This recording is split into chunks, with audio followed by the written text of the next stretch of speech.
What's going on, everybody? Welcome to the channel. So good to have you here. So this week, we got an update on the Vision series, Marvel's Vision series coming to Disney Plus.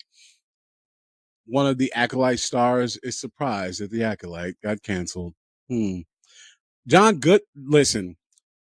John Goodman joins Tom Cruise's next film, and this film is turning out to be a crazy cast. And Peter Dinklage is hoping we finally get to see his Toxic Avenger remake. And you know what? So do I. All that and more this week on the Zone News. Let's go.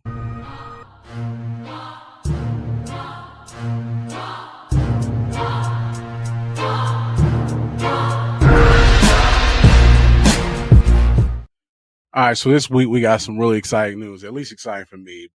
First, we're getting an update on the Vision series, Marvel's Vision series, but also one of the most underused characters the MCU has introduced to us is making a return, and that is Ultron, being voiced, of course, by James Spader. Let's take a look. All right, so this is coming from superherohype.com, but it says Marvel's Vision series will see James Spader reprise Avengers villain role Ultron. Yes. So it says Marvel Studios' upcoming Vision series will see James Spader reprise his role as Ultron. Spader played the villainous Ultron in 2015's Avengers Age of Ultron, which was written and directed by Josh Whedon. The character, who was originally created by Roy Thomas and was made by Tony Stark and Bruce Banner to protect the Earth. However, the artificially intelligent being becomes sentient and attempts to wipe out humanity. And then, per the Hollywood Reporter, Spader will once again play Ultron in Marvel's new, still untitled Vision series. Ultron was notably responsible for creating Vision, though the plan didn't play out as Ultron intended, as Vision decided to side with Earth's mightiest heroes rather than help him destroy the planet. And it goes on to say it's not immediately clear how Ultron will return in the Vision series, given that he was seemingly destroyed at the end of the 2015 Avengers movie. And what else do we know about the Vision series? The article goes on to discuss Paul Bettany is once again reprising his role as Vision, a character who was killed in 2018's Avengers Infinity War, but was then brought back now in pale white form in 2021's WandaVision. Terry Matalis serves as showrunner on the series. Plot details remain largely under wraps, though the Hollywood Reporter notes the show tackles White Vision's search for a new purpose in life. Marvel Vision series is expected to begin filming in 2025. A release date has not yet been set. So again, this is exciting news to me because I was so hyped when James Spader was cast as the voice of Ultron. James Spader is a fantastic actor, and he did a fantastic job on uh, the film and with the role. But he was so underutilized, and I remember thinking to myself, man, how they bring in Ultron just to take him out in one film. Now, of course, as the MCU has gone on, you understand, because at the end of the day, the biggest baddie was Thanos. But yeah, Ultron is dope in the comic books and of course in the cartoons, and I would love to have seen him utilized more. So it's only right that with Vision getting his own series, that Ultron will make some type of appearance. I'm looking forward to see how they bring him back, or if it's just like some type of flashback, or I don't know. I'm not even going to try to sit and guess what they're going to do, but I'm looking forward to this news. What do you all think? So, other news that came out here recently is the Acolyte is not being picked up for a second season. And I guess calling it canceled is not the right terminology because it was never picked up, right? So it's not like it was canceled. They just decided, we're not going to do another season. But that's neither here nor there. You can call it canceled or whatever. I don't care. But the point is we're not seeing another season of season 2. One of the few decisions Disney has made as of late that I am 100% in agreement with. Um, I had no faith whatsoever that they could turn that show around. And it's sad because I think that there's something there. They just did not execute well. And because of that, I don't want to see more of it.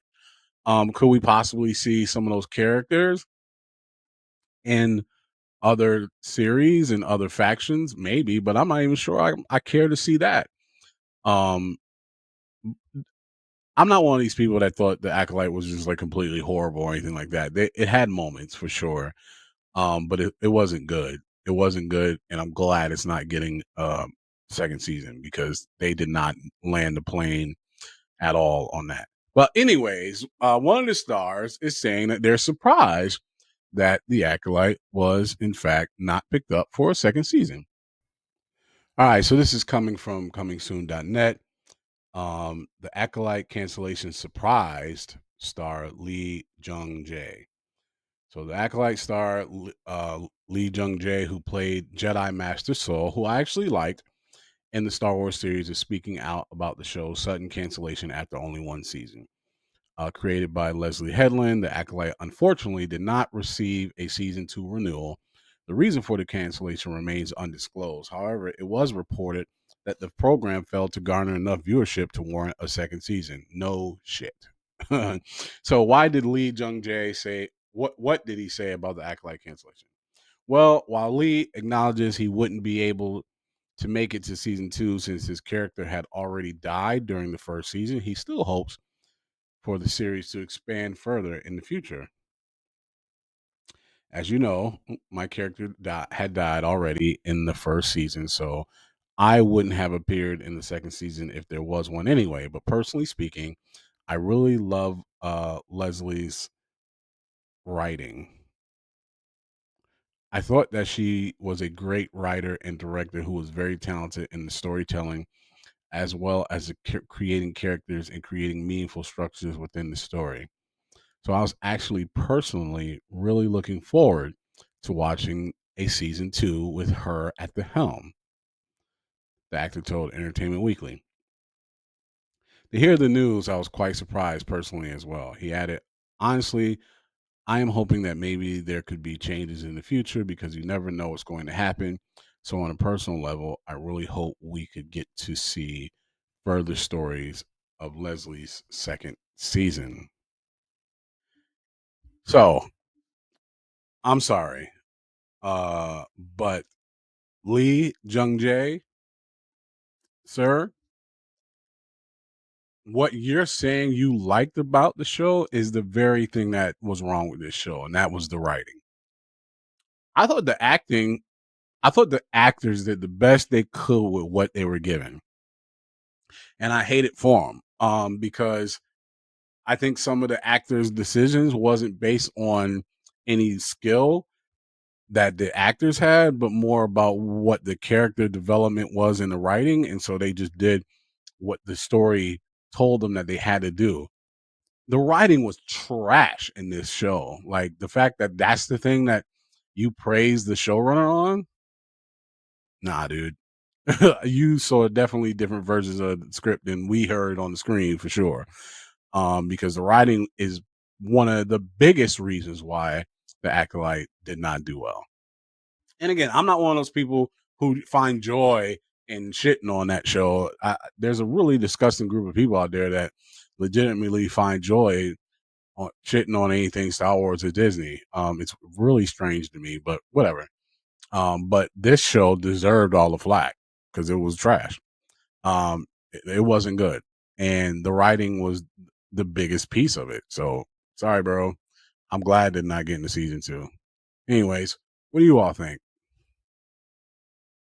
So Tom Cruise, the megastar that he is, next film, the project that he's working on, um, is lining up to have an incredible cast to the point where even though I only know a little bit about the film, I'm really excited to see what this is going to look like. I can't wait to see a trailer for it. But yeah, this is shaping out to be a fantastic looking film on paper, anyways, for sure. Here, let's take a look. All right, so this is coming from comingsoon.net. So it says John Goodman and Jesse Plemons and more have joined the cast of Alejandro G. Inarritu's new movie. Inarritu, I'm sure I'm killing the name. I apologize. Is known for making movies such as 2014's Birdman or The Unexpected Virtue of Ignorance and 2015's The Revenant. In February 2024, it was revealed that his next movie, still untitled film, will star Tom Cruise. Now, per deadline, he's added number of new actors to the cast. So, who's starring in this film? Along with Goodman and Plemons, the movie will star Sandra Hüller, Michael Stolberg, and Sophia Wilds. Uh, Riz Ahmed is additionally in final negotiations to star in the film. According to Deadline, the movie centers on the most powerful man in the world who embarks on a frantic mission to prove he is humanity's savior before the disaster he's unleashed destroys everything. Hmm. And the article goes on to talk about what each actor or actress has done. But I mean, Tom Cruise, John Goodman, Jesse Plemons, like that this is a cast, man. This is and I don't know how you all felt. You leave your thoughts in the comments, but look here. Michael Keaton, Birdman or The Unexpected Virtue of Ignorance was a fantastic movie. Um I wasn't ready. I was not ready. And I had read reviews about it, but when I saw it for myself, I wasn't ready. What a fantastic film that was. The Revenant too. So the fact that this director is directing this cast, and I like what the synopsis is. Most powerful man in the world who is trying to also prove that he's the savior be, before something that he has unleashed has will potentially destroy everything. Yeah, yeah, that is I'm in. I'm in. Let's go. I can't wait to see what this looks like. Um Let me know your thoughts in the comments. Okay, a while back they dropped a teaser trailer for Peter Dinklage's remake of the Toxic Avenger and it was freaking dope. Like I my I had my reaction to it, and I was like, "Yo, this shit looks popping," and been looking forward for it to come out. And apparently, so is Peter Dinklage because we still don't have a release date for this film, even though it has been aired to apparently some pretty good reviews, reactions to it when it did in fact premiere. But no release date for it yet and apparently Peter Dinklage is still hopeful that we will be getting a release date soon. So this is coming from the Hollywood Reporter. It says Peter Dinklage is optimistic Toxic Avenger reboot will get released and have its day in the Toxic Sun. Um, the Macon Blair directed film has yet to receive a release date. So Peter Dinklage is so proud of his The Toxic Avenger reboot that he just wants more people to finally get to see it. So do I, sir. So do I. The Emmy winning actor was recently asked if the film could get a wide release soon, given it was a really big hit after it opened the Fantastic Fest in Austin, Texas last year. No, I'm not a producer on it. I don't know, Dinklage admitted to comicbook.com. I do want it to get out there into the world because it was a really big hit at Fantastic Fest in Austin and Macon Blair, the writer and director who is also in The Thicket. He's incredible. He's one of my favorite people and favorite artists. So the Game of Thrones alum added, so hopefully it will have its day in the Toxic Sun. So then the article goes on to talk about what the movie's about and that there's all who's in it, including Jacob Tremblay, Taylor Page, Elijah Wood, and Kevin Bacon. So yeah, I mean, as I mentioned, the trailer looked great. I remember the Toxic Avenger, and when they dropped the trailer, I was like, oh shoot, yeah, we need this. So Hopefully, it gets a release date soon. I haven't read up on why it hasn't gotten a release date. Maybe there's some issue there, or maybe studio hands have changed and they're trying to figure out when's the best day. I don't know. Maybe you can let me know in the comments. I haven't really done any reading research on it, but I do know that the trailer was dope. And yeah, I'm looking forward to it. Are you looking forward to the Toxic Avenger? Would love to hear your thoughts in the comments. Thanks so much for watching. Do me a favor. If you like the content, don't forget to click that like button and subscribe. And hit that little alarm button as well so you can get alerted whenever I post new content. And also, do me a favor, share with other people who you think would like this content as well. We have a big goal of 1,000 subscribers we're trying to get to, and we need your help. Appreciate it. Till the next one. Peace.